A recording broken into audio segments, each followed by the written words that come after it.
right, so the Earthquakes played FC Dallas. These two teams are pretty similar in terms of standings. Coming into this, they're just 1 point apart, and as this game finished in a draw, they're still 1 point apart as they each get a point. 1-1 was the final. The Quakes scored very early in this game, 6 minutes in, penalty kick by Oswaldo Alanis, and that made it 1-0. But in the second half, early 50th minute, Ricardo Pepi for Dallas got a goal, so it made it 1-1, and there'd be no more goals from then on out. Funny thing, just to point out, kind of unrelated, but the Roots and the Quakes have a very similar record.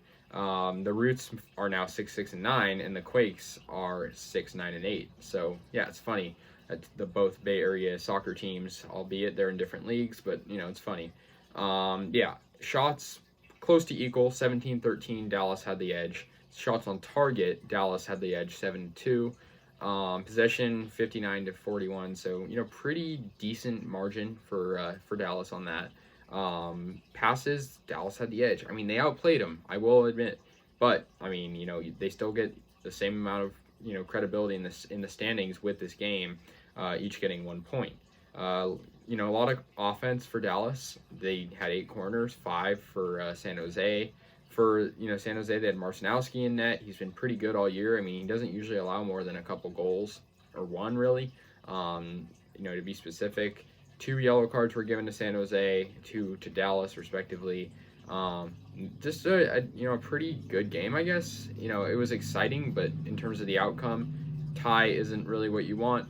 Earthquakes are still in 10th place, which sounds pretty bad. It is. I mean, there's 13 spots in the West, and that only the top 7 make it. So I guess they're not really far out. They win a game and they're pretty much in. That's how close this is.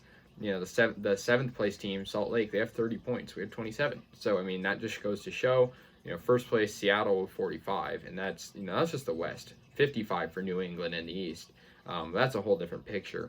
But yeah, Dallas, they're pretty equal to us, but the Quakes were able to, get at the tie, which is fine. So yeah, anyways, guys, let me know your thoughts. I'll see you guys later, and yeah, go Quakes.